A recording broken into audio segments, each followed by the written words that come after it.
The dust on the old files had not been touched in 60 years.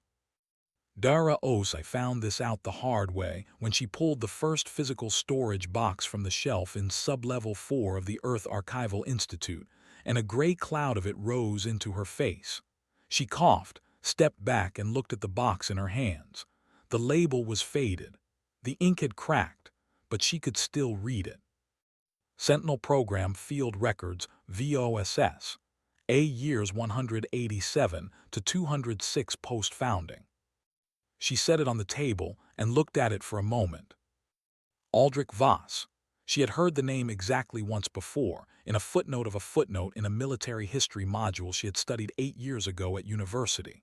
The footnote had said something like, "See also the Voss campaign, largely disputed in scope by modern historians." She had not looked further. Nobody looked further. The Voss campaign was old, vague, and had no battles anyone could name, no planets anyone remembered losing, and no victory parade at the end of it. It was the kind of history that got squeezed out by louder stories. Dara was 29 years old. She worked alone in Sublevel 4, which smelled like old paper and broken ventilation. Her job title was Junior Archival Researcher, which meant she was the person who dealt with records nobody else wanted to touch. She was not unhappy.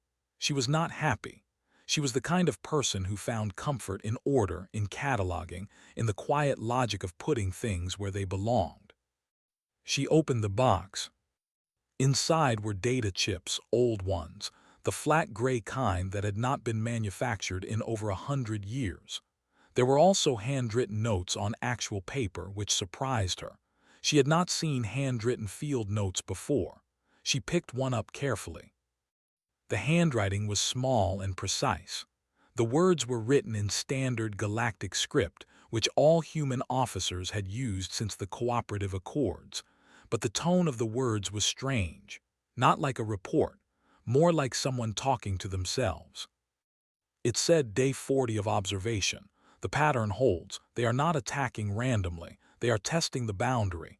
Every probe they send pulls back before we can get a clean read, but the energy signature matches. I know what this is. Command does not believe me. I have filed 17 reports. 17.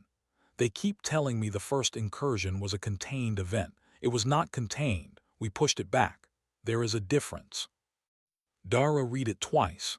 Then she set it down and picked up another. Day 91. Lost contact with listening post Greaves 7. Official explanation, equipment failure. I pulled the last telemetry. The post did not fail. Something removed it, precisely. No debris, just gone.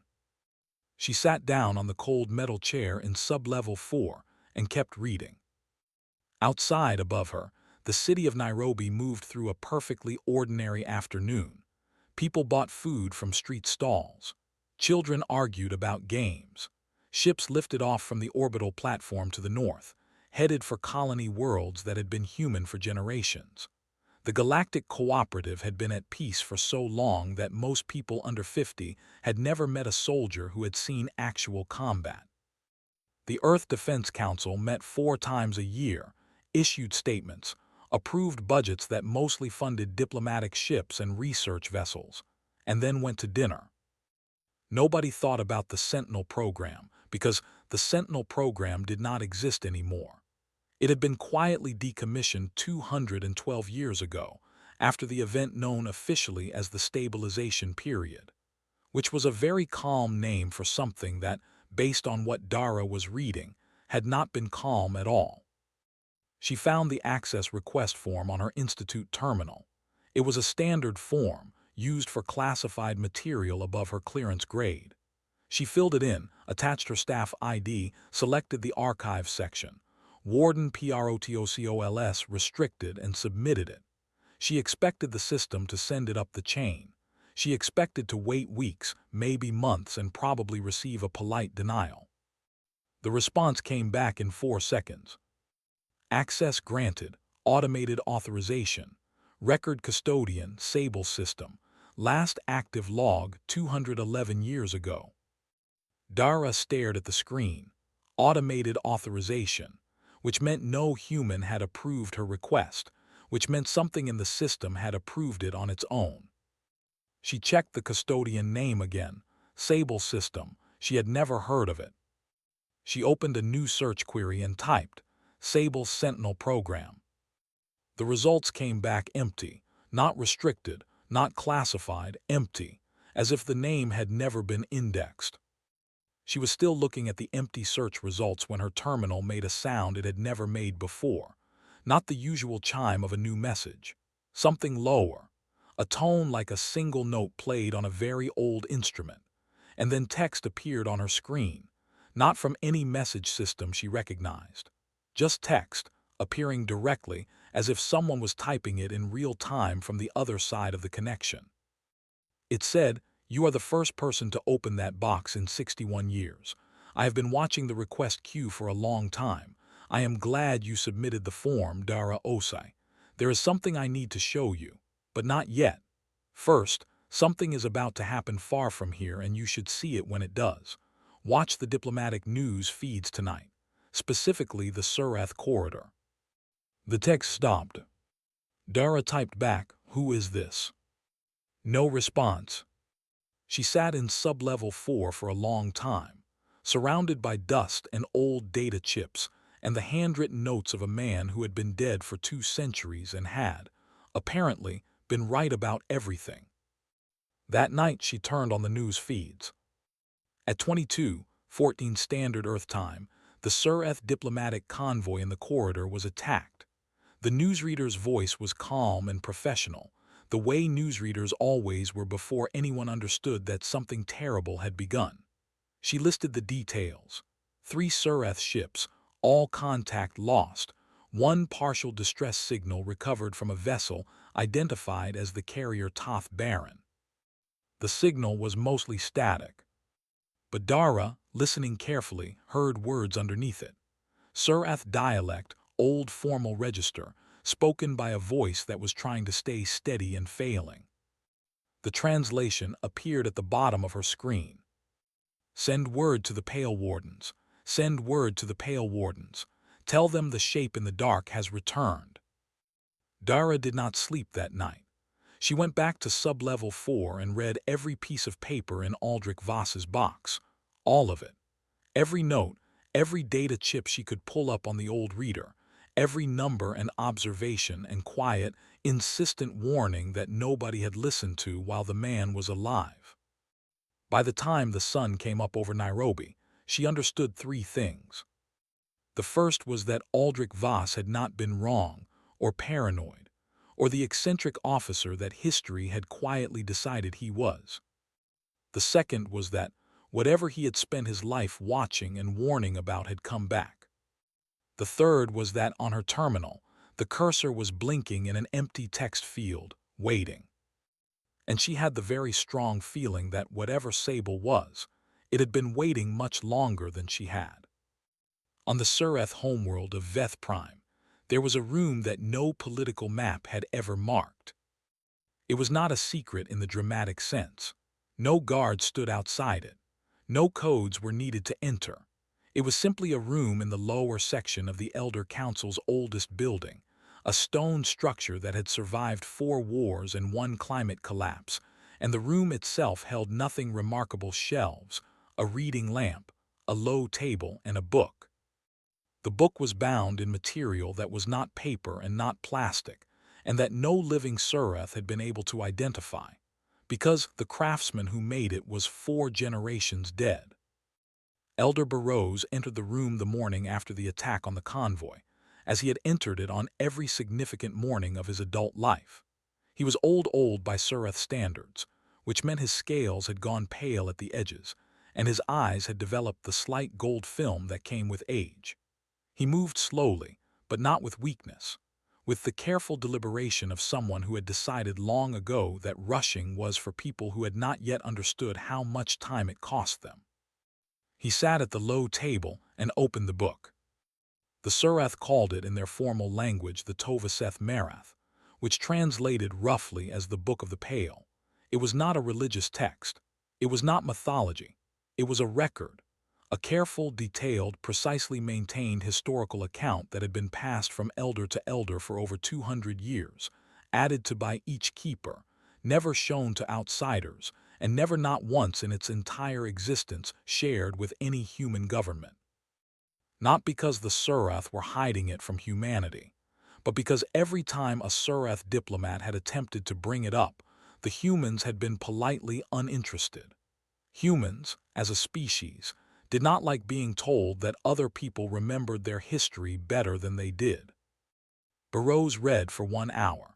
He read the sections he knew by memory, the accounts of the first incursion, the 40 years of war that humanity had fought while the rest of the galaxy watched in helpless horror, the names of the Pale Wardens, the soldiers and commanders of the Sentinel program, and the final entry, written in a human hand and translated into Surath script below it, the words of Aldrich Voss at the close of the last campaign. The last line read, "It is done for now. I do not believe it is done forever. I will watch. I hope I am wrong. If I am not wrong, I hope someone is still watching after me." Burroughs closed the book. Then he called for his travel documents and booked the next available transit to Earth. Dara had not left the archive building in 31 hours. She had, at some point, eaten a meal bar from the vending unit in the basement hallway and decided it tasted like compressed regret. She had also, at some point, slept for approximately 2 hours in her chair, which meant her neck hurt and her eyes felt like someone had filled them with fine sand. But Sable was talking to her now. That was the thing that kept her awake. Not loudly, not dramatically. The text appeared on her terminal in small, neat lines, always pausing long enough for her to read before continuing, and the tone of it was measured and precise and somehow, in a way she could not fully explain, very old. She had asked again who Sable was. This time she got an answer. "My full designation is the Sentinel Archive Baseline Learning Engine. I was constructed 214 years ago as part of the Sentinel program's permanent infrastructure. My purpose was to observe, record, analyze, and advise. When the Sentinel program was decommissioned, I was not shut down. I was placed in a low-power observation state. The decommissioning order included a conditional clause. If an extinction-class event occurred within human sensor range, I was authorized to reactivate and seek contact with a qualified researcher. The attack on the Surath convoy 11 days ago met the classification threshold. I have been active for 11 days. You are the first person to respond to any of my archive access signals." Dara read that last sentence several times. "You sent signals for 11 days, and nobody else responded." 17 researchers had access permissions in the relevant archive categories. 14 did not open their terminals during the relevant window. 2 opened their terminals but did not check the access queue. You were the third. You submitted the form. "I submitted it because I found a dusty box. Yes, I am aware that this is how large events sometimes begin. I have had 200 years to study history. The pattern repeats." Despite everything, Dara almost smiled. Then she made herself focus. "Tell me about the Null Choir." There was a pause of about 3 seconds, which was the longest pause Sable had taken so far. The Null Choir is not a civilization in the sense that most species use the word. They do not have cities. They do not have art or religion or political structures. They have a collective cognitive lattice, a shared processing network that links every individual unit. They do not think as persons. They think as a single distributed entity. Their goal, as near as Aldrich Voss was ever able to determine after decades of study, is optimization. They consume matter, process it, incorporate it. They do not destroy planets out of malice. They simply do not recognize the distinction between an inhabited world and an uninhabited one. To them, the difference between a living ecosystem and a useful mineral deposit is administrative.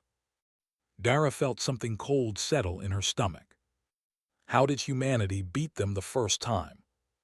Badly, at enormous cost, over 40 years. The key was disruption of the cognitive lattice. The null choir's great strength is coordination. Every unit shares information instantaneously. Tactical adjustments cascade across the entire fleet in milliseconds. But this is also a vulnerability. Disrupt the lattice and the units lose coherence. They do not know how to operate independently. Aldrich Voss spent 20 years developing the technology and strategy to do this. The last campaign drove them beyond the mapped border. He logged their retreat vector and predicted their return within 2 to 3 centuries. It's been 2 centuries. Yes. Dara looked at her hands on the table. Why did nobody listen to him? He filed 17 reports. He kept warning them. Sable took another pause. Because the war had ended. And when a war ends, the most comfortable thing a civilization can do is decide that it ended completely, that the danger is gone, that the people who keep warning about it are damaged by the experience of having fought, and that their warnings are the echo of old fear rather than the observation of current fact. Aldrich Voss was not damaged. He was correct, but correctness is not always sufficient. Dara heard the door of the archive building open above her. She heard footsteps on the staircase leading to sub-level 4, slow, careful footsteps, not the quick pace of a colleague. A figure appeared at the bottom of the stairs. He was not human. He was Sureth, pale-scaled, gold-filmed eyes, wearing the formal gray travel robes of a senior official. He was old. He carried a book under his arm. He looked at her for a moment without speaking. Then he said, in careful but very precise standard, "You are the one who opened the archive." It was not a question. Dara stood up. "I am. How did you know?" "Because when I landed at your transit port, I asked the system to show me any recent access events connected to the Sentinel program. Yours was the only one. It was also flagged with an automated authorization from a system called Sable, which I have been hopping to see active for 30 years. He set the book on the table beside her data chips. "My name is Burrows. I am keeper of the Tovaseth Marath, the Book of the Pale. I believe you need to read it." Dara looked at the book. Then she looked at her terminal, where Sable's cursor was waiting. She typed, "There is a Sureth elder here. He has a book." Sable responded immediately, "I know. I detected his arrival. He is trustworthy. His family line has maintained the record for 6 generations. Whatever he tells you, listen to it. And Dara, the attack on the convoy is not the only signal I have been tracking. There is movement in the outer dark. It is slow. It is patient. But it is oriented inward. We have time, but not the kind of time that allows for long conversations with people who do not want to believe." Dara looked at Burrows. He was watching her with the calm, unhurried expression of someone who had been carrying a very heavy thing for a very long time and had finally found someone to set it down in front of. She pulled out the other chair. "Sit down," she said. "Tell me everything." Outside, on the other side of the planet, the Earth Defense Council was in its quarterly meeting. They were discussing a proposal to repaint the orbital platform a slightly different shade of gray. The debate was expected to last until dinner. Nobody mentioned the Sentinel archive. Nobody mentioned the Null Choir. Nobody mentioned Aldrich Voss. In Sub-Level 4, surrounded by 60 years of dust and 2 centuries of warnings, Dara Osai and an old Sureth elder opened a book that humanity had forgotten and began to read. The cursor on her terminal blinked steadily in the quiet. Waiting as it had always waited, patient as stone, certain, in the way that only very old things can be certain, that the next part was already coming. The letter arrived on a Wednesday. Not a message, not a data packet, a letter printed on actual paper, sealed in an envelope that had been sitting in a physical mail routing system for 4 days before it reached the desk of Captain Selene Mura at the Earth Coordinated Defense Office in Oslo. She almost threw it away without opening it, because she received a great deal of paper correspondence from veterans groups and retired officers who still believed that physical letters commanded more respect than digital ones. Then she saw the return address, or rather, she saw the absence of one. The envelope had no sender listed, only a routing code she did not recognize, and a small stamp in the upper corner that showed a sword overlaid on a star old design, angular, nothing like current Earth defense insignia. She opened it. The letter had 3 lines. Captain Mura, your psychological and tactical profile has been flagged as optimal for field command under novel threat conditions. Report to the following coordinates within 48 hours if you are willing. This is not an official order. It is a request. There is a difference, and you deserve to know that going in. Sable System, Sentinel Archive. Below the 3 lines was a set of coordinates. Selene sat with the letter for a long time. She was 38, and she had spent 12 of those years at a desk. She had tested very well at the academy, in tactics, in threat assessment, in what the evaluators called adaptive response modeling, which meant she was good at making decisions when the situation stopped following the script. She had been given a desk job, which in the Earth defense structure meant she was considered reliable and competent and utterly safe to leave in charge of things that did not need to explode. She had never fired a weapon at anything that fired back.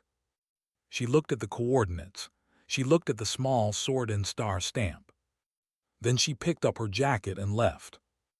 The coordinates led her to a transit hub, then to a private connection bound for Iceland, and then to a facility that was not on any map she had ever accessed. It looked from the outside like a geothermal monitoring station. Gray concrete, functional, built into the base of a ridge. No signage. One door. Inside she found Dara Osai, who looked like she had not slept properly in several days and had made peace with this. She found Elder Burrows, who had apparently decided to simply stay, because the Surath homeworld was dealing with its own crisis, and he was old enough to know that being present where the information was mattered more than being present where the ceremony was. And she found a terminal already on, already displaying text in neat measured lines. Sable introduced itself. Selene listened. She asked 3 questions. How certain was the threat assessment, how much time did they have, and what was she specifically being asked to do? Sable answered all 3 without evasion. The threat was certain. The time was measured in weeks, not months. And what Selene was being asked to do was go to a place called Outpost Greaves. Dara pulled up the file on Outpost Greaves while Sable explained. It appeared in the official record as a decommissioned relay station, abandoned approximately 190 years ago, 200 light-years from Earth, on the far outer edge of human-claimed space. It had been removed from active charts, and nobody had visited it in the intervening time because there was nothing there that anyone needed. Supply runs had been rerouted, the station had been written off, and it had sat in the dark at the edge of the map for 190 years, noted in exactly 2 documents, the decommissioning order and a private log entry by Aldrich Voss dated 9 years before his death. Dara read the log entry aloud, because her voice was steadier than it had been 4 days ago, before she had understood the full shape of what she was looking at. Voss had written, "Greaves is not empty.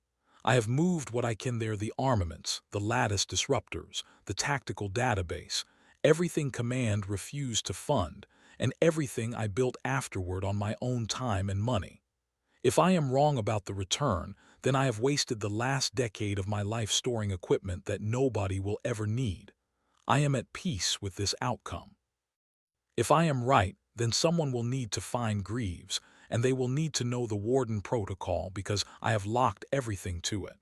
I cannot give the codes to Command. Command has decided I am a problem. I give them instead to the machine that has kept faith with me longer than any person has. Sable, if you are reading this, you know what to do." The room was quiet when she finished. Selene looked at the terminal, "And you know what to do." Sable answered, "I know what Voss intended. I know the Warden Protocol. I cannot authenticate myself to Greaves remotely. The station's systems are air-gapped by design, to prevent exactly the kind of remote access that a null quire lattice intrusion could exploit.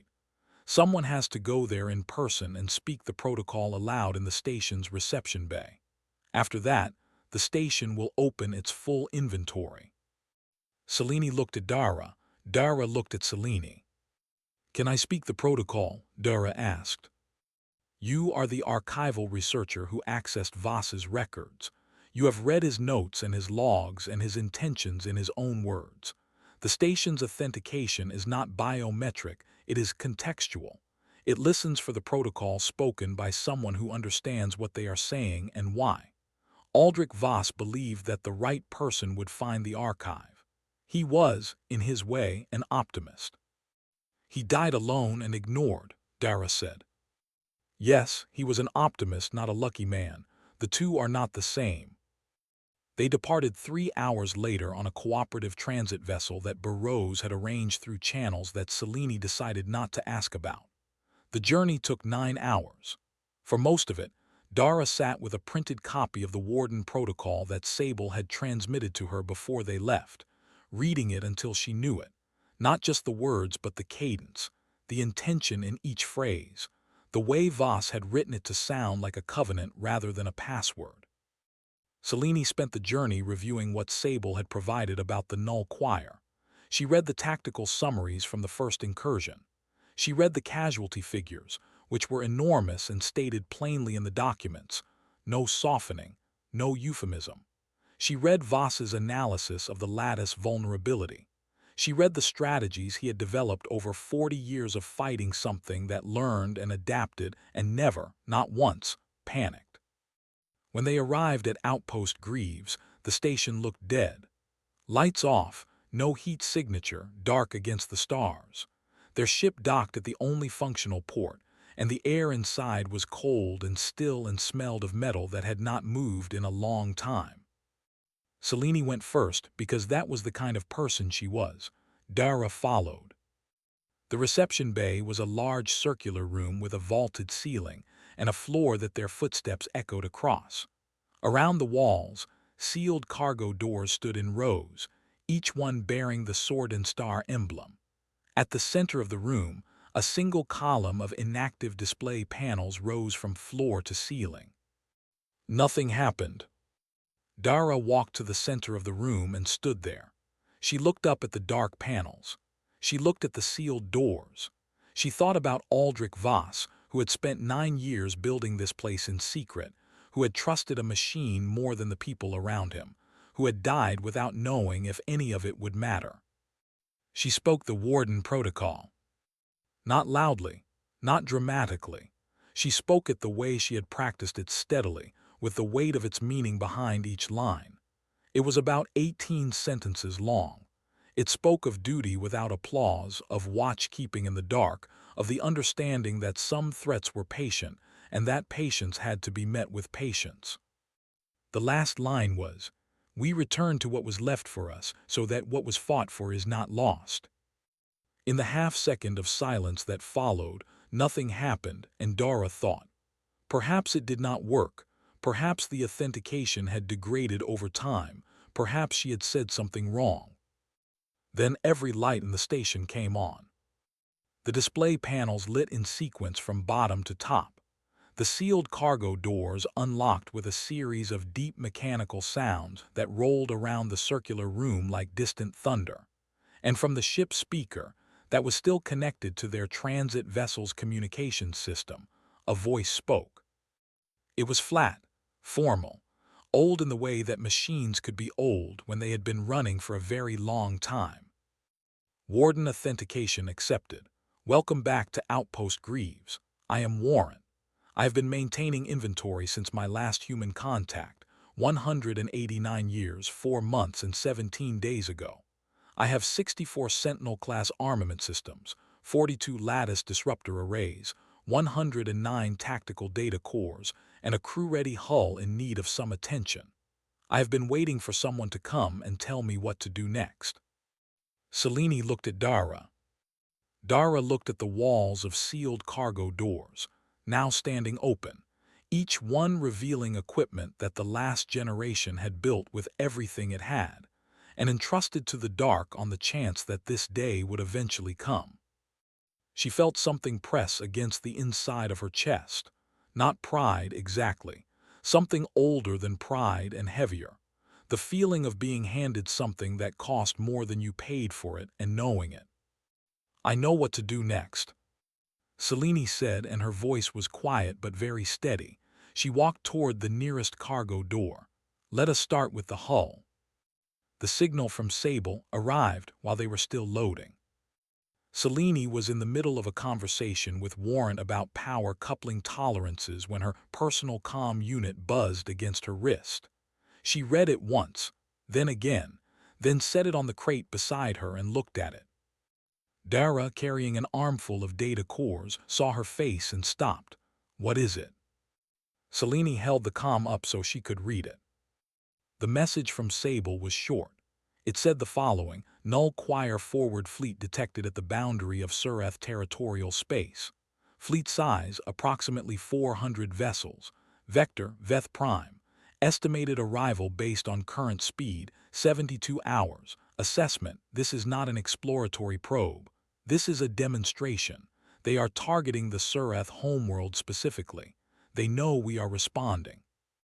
They want to show the rest of the galaxy what happens when a civilization chooses to stand with humanity.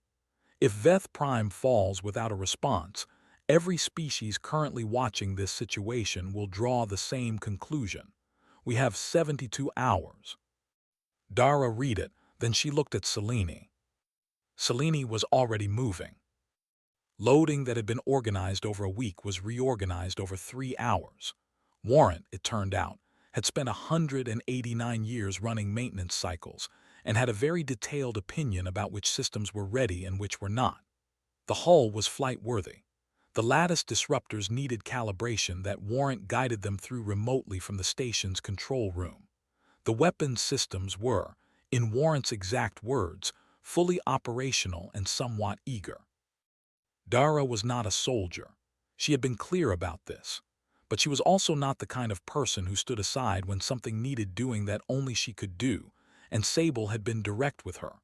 Warrant's full tactical database required a human researcher with archival clearance to interface with and update using the new Null Choir data that Sable had compiled over the past 11 days. This meant Dara was going, because there was nobody else. She spent the first hour after departure sitting in what Warrant called the research bay, which was a room with a desk and a wall of data terminals and a viewport that currently showed nothing but stars. She did not look at the stars. She looked at the data. The one surprise, which was not entirely a surprise, was Reth. He had contacted them through the Sureth emergency frequency 4 hours after they departed Greaves, having tracked the signal Warrant was broadcasting on a frequency he apparently recognized from a document his grandmother had shown him once in the Book of the Pale. He requested to come aboard. Selene asked him why. He said, very simply, "Because it is my homeworld. And because I know some things about the outer boundary, approach vectors that your records may not have, since I flew them twice in the last year." Selene thought about it for approximately 4 seconds. "Match our course. We will lower the secondary dock." Reth came aboard and did not make it dramatic. He found a console in the navigation bay, sat down at it, and began quietly cross-referencing his own patrol logs with Warrant's stellar charts. He did not demand to be included in command decisions. He did not deliver speeches about Sureth honor.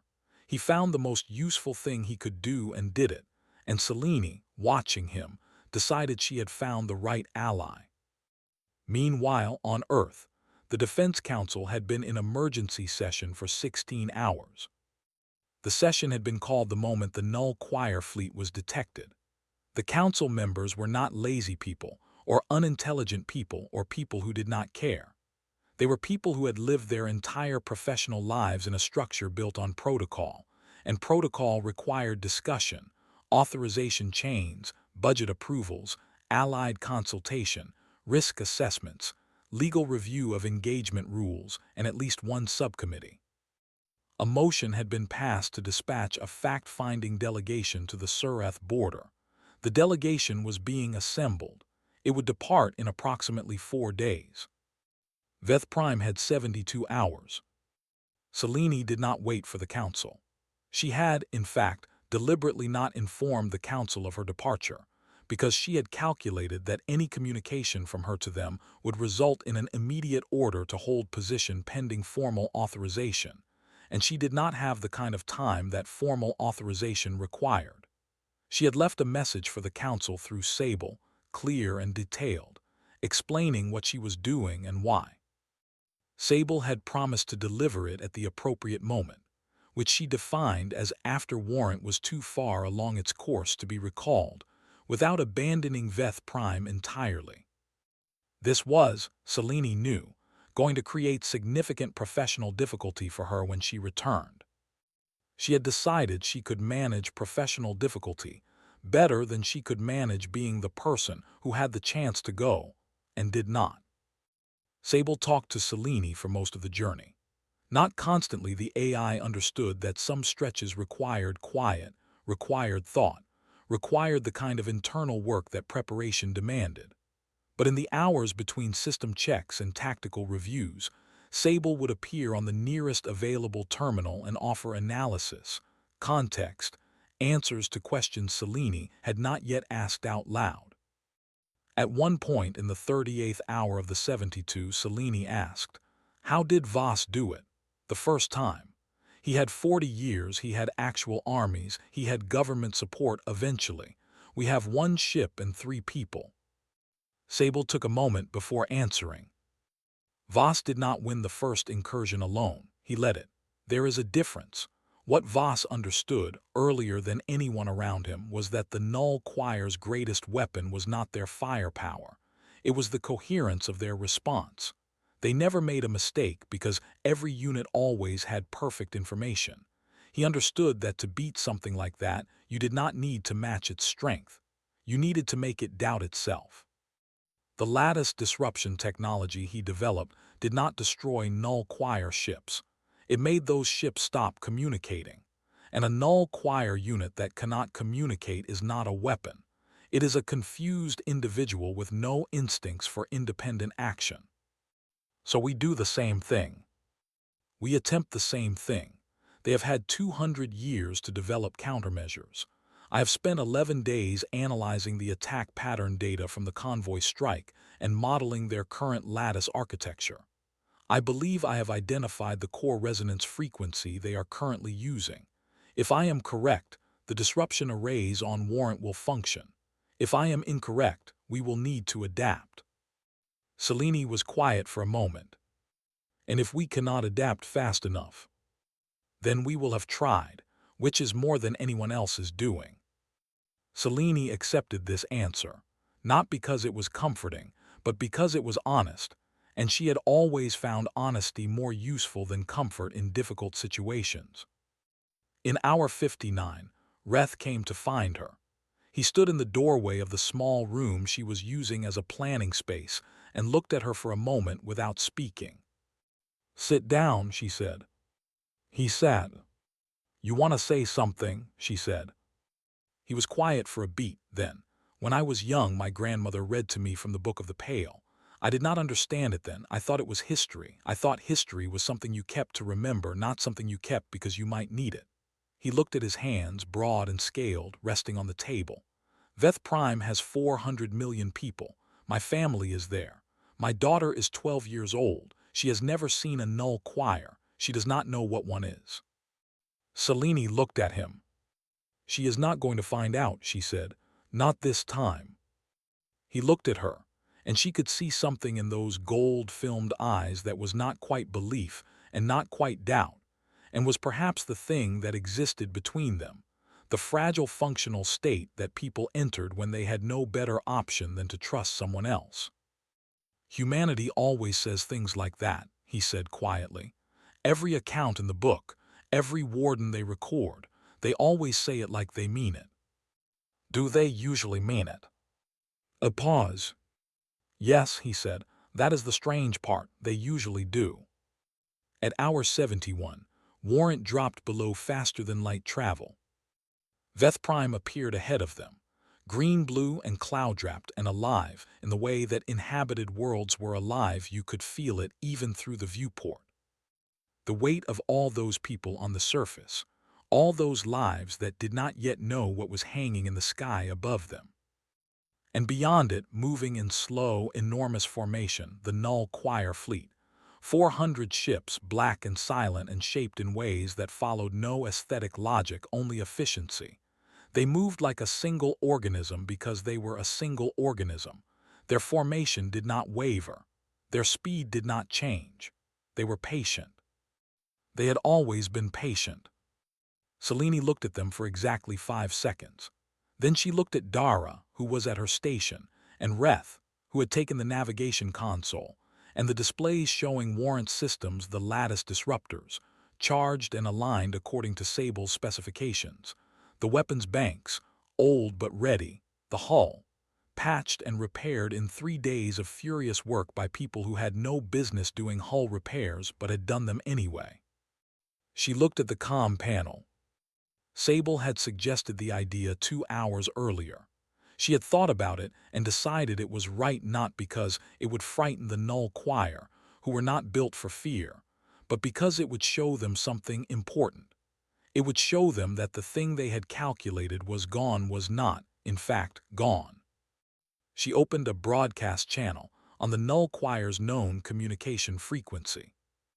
Sable's voice came through Warrant's speaker system, measured, calm, without drama. You know this frequency, you know what used to speak on it, you know what followed when it last spoke. This is your opportunity to calculate what comes next and make a different choice. Leave this system, leave this space. We are here, we are awake, and we remember how this ends. The Null Choir fleet did not respond in words. They never did. But they began to turn. Not away, toward Warrant. All 400 of them, reorienting with that terrible, perfect coordination, every ship adjusting in the same heartbeat, the formation shifting like a single vast living thing changing direction. Selene watched them come. She felt something that was not fear, exactly, although fear was in it. Something wider.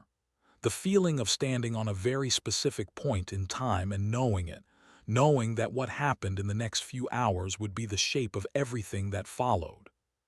She breathed in, she breathed out. Warrant, she said, all systems. Warrant answered in its flat old voice, all systems ready, Commander. Then let us go. The first hit came from 3 directions at once. This was the thing about the Null Choir that no record could quite prepare you for, not the size of their fleet, not the silence of their approach, but the geometry of their attacks. They did not fire in lines. They did not exchange volleys the way most species did, because most species had developed tactics through wars fought against other beings who thought the way they did. The Null Choir's tactics were something else entirely. They were geometric, mathematical. Every angle calculated for maximum simultaneous coverage. Every shot timed so that a target had no window in which a single defensive move could protect more than one face of the hull. Warrant took the first salvo across the port side, the forward underbelly, and a grazing strike on the upper sensor array, all within the same half-second. The ship rang like a bell. Dara, thrown sideways in her seat, grabbed the edge of her console and held on. Lattice disruptors, Selene said, very calmly from her position. Charged broadcasting, Warrant confirmed. Are they receiving it? There was a pause that lasted 2 seconds and felt much longer. Unknown. Their formation has not changed. If the frequency is correct, disruption will take approximately 4 minutes to propagate through the lattice. If the frequency is incorrect, we will know shortly. Another salvo. This one hit the starboard engine housing. A deep concussion moved through the ship's frame. On Dara's display, the starboard power readings dropped by 1/3. Somewhere in the lower corridor, something cracked loudly and the lights flickered. Selene did not flinch. She was watching the tactical display with the focused stillness of someone who had studied this moment for 38 hours of transit, and was now experiencing the gap between the study and the thing itself, and refusing to let that gap become panic. She said, "Reth, the formation's eastern flank, what is the spacing?" Reth looked at his screen. He was pale under his scales, but his hands were steady. "Tighter than standard. There are 3 vessels at the focal point.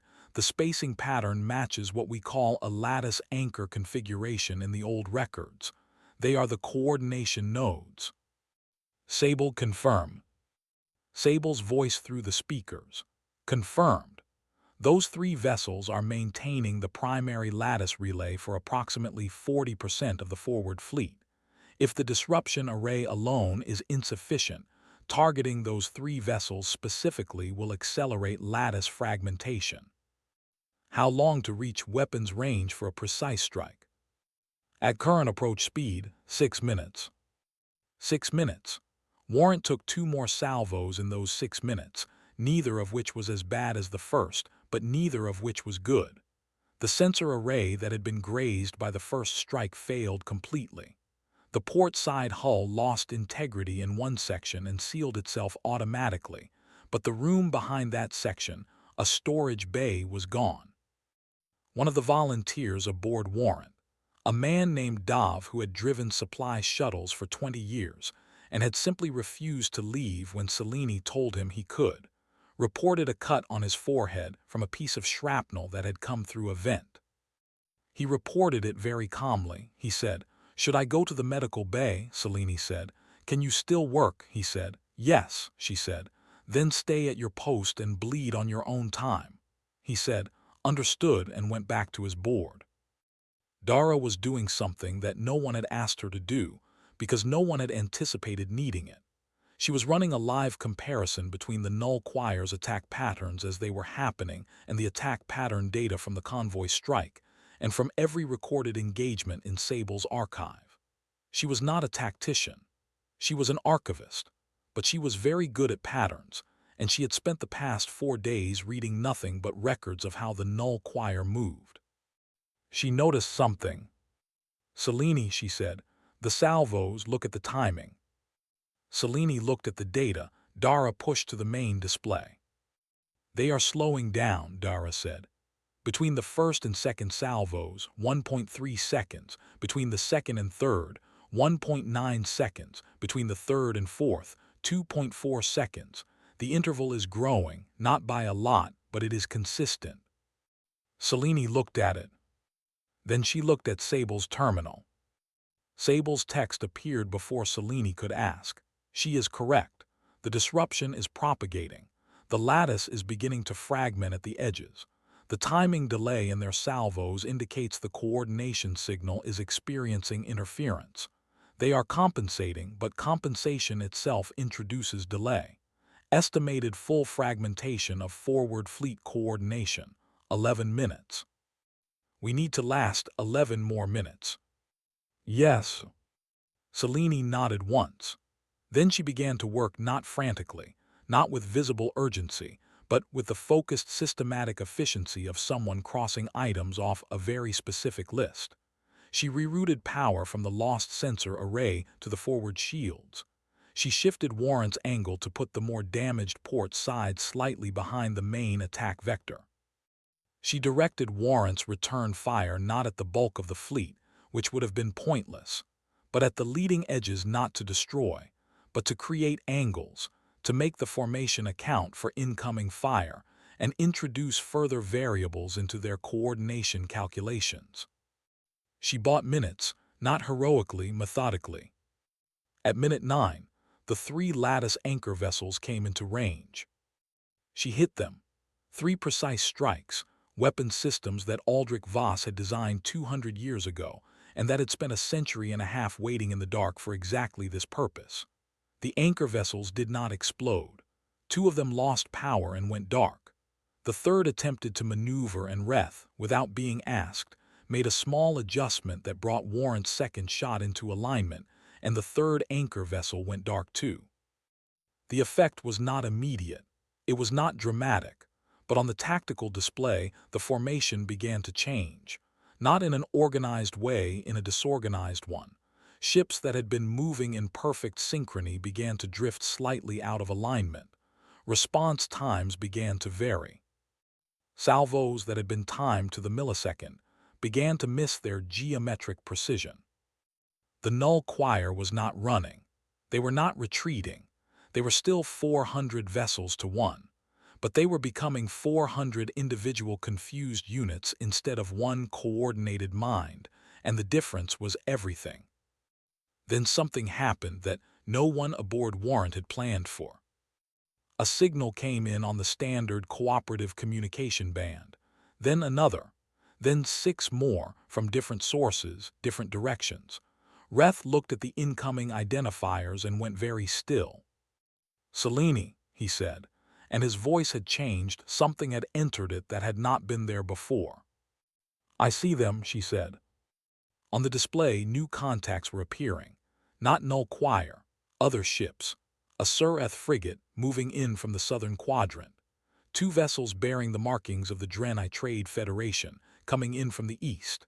3 more that were arthropod call design, a species Selene had only ever seen in diplomatic photographs. Another 2 she could not identify, registering only that their transponders marked them as non-null choir, non-hostile. No one had called them. No one had coordinated this. There had been no joint meeting, no treaty invoked, no order given by any authority that could bind these ships to this moment. They had been watching. They had received the emergency signals from the convoy attack and from Veth Prime's own planetary defense net, and they had been at the edge of the system, watching a single human ship stand between 400 null choir vessels and a planet full of people. And one by one, on their own, they had decided to come in. Reth was not speaking. He was watching the display with the expression of someone experiencing something that they had read about but not entirely believed until this moment. After a long time, very quietly, he said, "Every time, every account in the book, humanity fights first, and then everyone else remembers." Dara, at her console, heard him. She had no answer, because there was no answer that was not too small for what she was feeling. The battle did not end quickly. It did not end cleanly. It ended over the course of the following hour, with the null choir's coordination fragmenting further under the combined pressure of Warrant's disruption arrays, and the presence of vessels on angles they were no longer able to fully calculate for. They did not break in a dramatic moment. They recalculated. They determined that the current engagement parameters were no longer viable. And with the same patient logic that had governed everything they had ever done, they began to withdraw. Not rooted, not destroyed, retreating. Selene watched them go. Dav reported from the lower deck that he had stopped bleeding. He said it like it was a tactical update. Selene said, "Well done," he said. "Thank you, Commander." It was the first time anyone had called her commander as if it were simply a fact. 2 of the international vessels established a communication channel. A Sureth voice came through first, not Reth's, another one, an officer on the frigate who spoke in very careful standard and said, "We saw the sentinel frequency. We came." Then a Drenai voice, rougher, the accent thick, "We owe a debt 200 years old. We came." Then a voice from one of the unidentified ships that spoke in a language Selene did not know, and Reth translated quietly. "They say, we did not fight the first time. We were afraid. We are not going to make the same choice again." Selene looked at the receding signatures of the null choir fleet on her display. She looked at Veth Prime, still whole, still turning below them. She looked at the gathering of vessels around Warrant, mismatched, unplanned, bound by nothing except the decision each of them had made separately and arrived at together. She thought about Aldrich Voss, who had spent 40 years fighting a war alone, who had been dismissed and forgotten, who had left everything he had in a dark station at the edge of the map and trusted that someone would eventually come for it. She thought, he left it for us, all of it, not just the weapons and the ships and the data. He left the idea that the watch did not end just because you decided the danger was over. She did not say any of this. She was not a person who said things like this out loud. She turned to Reth. "Get me a damage report." He pulled it up without a word. She started reading. Outside, through the damage viewport, the stars were very bright. 3 weeks after the battle above Veth Prime, a journalist named Cass wrote a piece for the most widely read public news network in the cooperative system. The piece was about a man named Aldrich Voss. Not about the battle. There were hundreds of pieces about the battle already, and they would continue for years. This piece was specifically about him, who he had been, what he had spent his life doing, what he had filed and reported and built and stored away, quietly, without support, without recognition, because he believed it was necessary and had decided that belief was enough. Cass had gotten access to the logs through the Earth Archival Institute, where a junior researcher named Dara Osai had submitted a formal request to declassify them 3 days after returning from Veth Prime. The request had been approved with unusual speed, because the Defense Council, which had been in emergency session when Warrant departed, was now in a very different kind of emergency session, one that involved a great deal of uncomfortable awareness of how close things had come and why, and nobody on the council was in a position to argue against transparency. The piece was read by 400 million people in the first week. By the second week, it had been translated into 67 languages, including 4 that were not human languages. The Surath translation was prepared by Elder Burroughs himself, who added a short preface that simply said, "We knew. We kept this record because we knew, and we hoped one day humans would want to read it." Aldrich Voss had died in a small apartment in a city called Lisbon, at the age of 89, in the company of a nurse who was paid to be there and a cat that was not. He had received no military funeral. His rank had been retired, not stripped, but allowed to lapse, the way things lapsed when nobody cared to maintain them. His neighbors had described him as quiet, polite, a man who sometimes sat on his balcony in the evenings and looked at the sky for long stretches without moving. Nobody had known what he was looking at. Now 400 million people read his logs and understood. The cat, someone noted in a comment on the article, was named Patrol. This made many people cry, including Dara, who read the article from a recovery bed in the Earth Medical Center, where she was being treated for exhaustion and a stress response her body had apparently been saving up for the entire previous month. She was not alone in the recovery bed, figuratively speaking. Sable was on the terminal beside her, and they talked for long hours in the way they had developed over the past few weeks, not like a person talking to a machine, and not like an operator directing a tool, but like 2 people who had been through something together and were now sitting quietly in the aftermath, working out what it meant. Dora asked, "What happens now to you?" Sable answered, "That depends on decisions that have not yet been made. There is a proposal being discussed at the Defense Council to formally reactivate the Sentinel program. If that passes, I would be recognized as an operational system with full advisory status, rather than a dormant archive. Captain Mura has made certain conditions very clear to the Council." "What conditions?" "That my status is not that of a tool.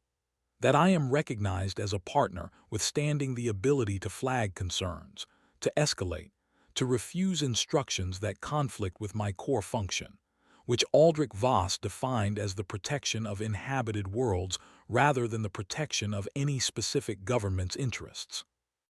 Dara looked at the terminal, and the Council agreed. After significant discussion, they were not entirely comfortable with the idea, but Captain Mura was, as I understand it, quite clear. Dara smiled. She had been present, via remote link, for the session in question.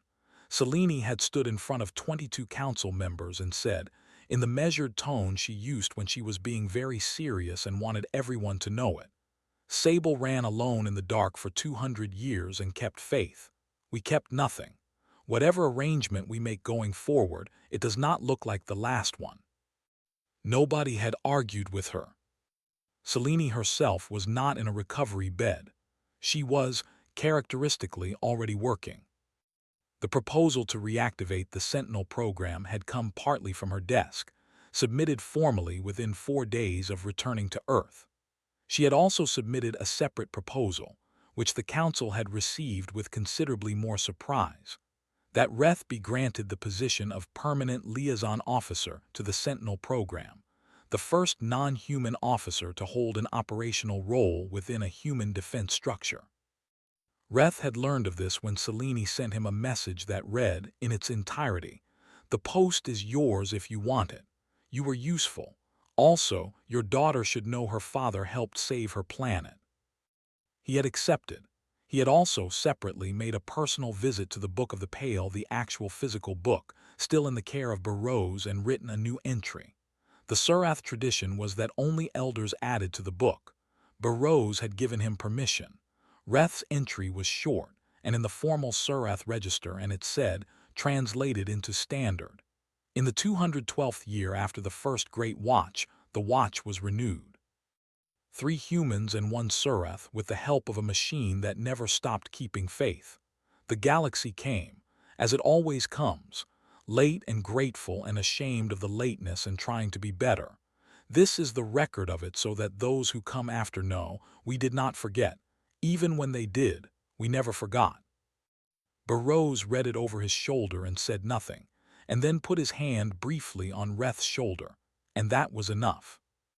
On the day the Sentinel program reactivation was formally passed into law, Selene was given command of the rebuilt program, and Warrant was designated its flagship. There was a brief ceremony. Selene attended it, shook hands with the appropriate people, and then went directly to the dock where Warrant was moored, because there were still repairs being completed and she wanted to check the progress herself. Dara met her there. She was out of the medical center by then, moving slowly but clearly not inclined to take any more time off than she already had. Her own formal title had been announced in the same session, Sentinel Archivist, a new position created specifically to do what she had already been doing, maintaining the record, ensuring that nothing was allowed to be quietly forgotten again, managing the ongoing relationship between the program and Sable. She found Selene in the forward section of Warrant, looking at the repairs to the port side hull. The patches were clean. The work was solid. Warrant would not look as new as it once had. There were scars now, places where the metal had been stressed and replaced and was slightly different from the original. But it was whole. "They did good work," Dara said. "They did," Selene agreed. They stood together for a moment. Dara said, "He sat in this ship. Voss, he walked this corridor." "Yes. Does that feel strange to you?" Selene thought about it. "It feels correct," she said, "like being handed something, not a burden, something people saved up for someone they trusted."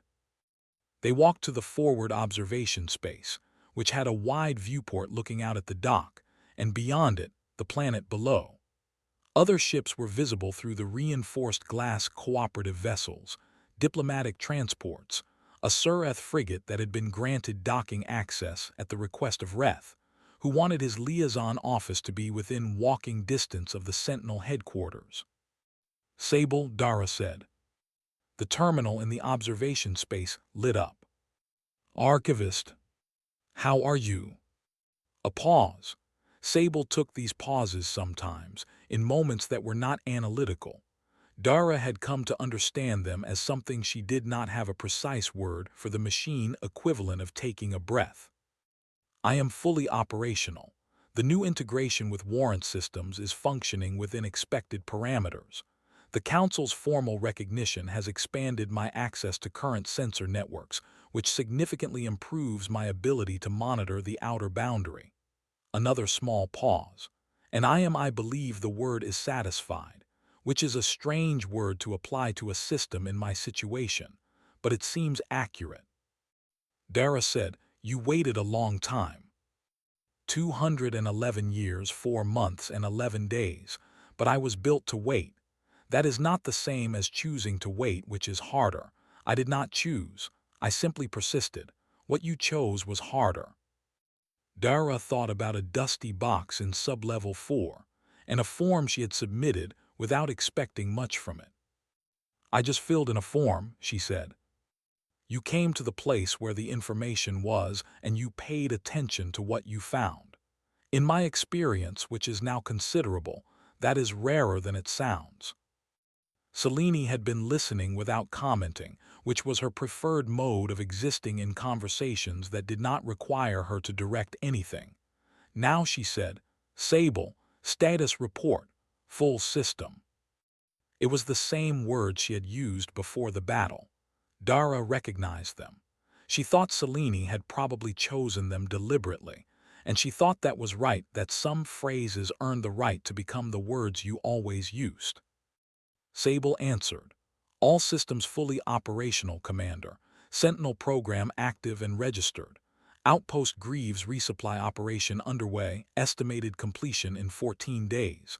Joint Defense Framework consultation with Surath, Drena and call representatives scheduled for next week. The outer boundary is quiet. A beat. The Null Choir's retreat vector has been logged and is being monitored continuously. They will recalculate. They always recalculate." "How long?" Selene asked. "Unknown, decades, perhaps a century, perhaps longer. They are very patient." Selene nodded. "So are we," she said. Outside the viewport, the planet turned slowly in its orbit. Beyond the dock, the other ships moved through their routines, ordinary and careful, carrying people between places, doing the work of a civilization that was, for this moment, whole. Somewhere below, in Sublevel 4 of the Earth Archival Institute, a storage room had been cleaned out and was being converted into a proper archive space for the records of the Sentinel program. Dara had submitted the facility request herself. The room had good shelving and surprisingly good ventilation, and it smelled now, faintly, of fresh paint. On the shelves, in acid-free storage cases, the original files of Aldrich Voss had been given a permanent home, not in the back, not in a restricted section, at the front, where anyone who came into the archive would see them first. On the case that held his handwritten field notes, someone had put a small label. It said, in plain text, nothing dramatic. "Aldric Voss, Sentinel Warden." He watched when no one asked HIMTO. The terminal in that room was connected to Sable's network now. On quiet evenings when no one was present, Sable would sometimes run a query against the old files, not for any operational purpose, just a check, a confirmation that they were still there, still intact, still telling the truth about what had been done and what it had cost. Some things needed to be witnessed, even when no one was watching. That was, after all, the whole point.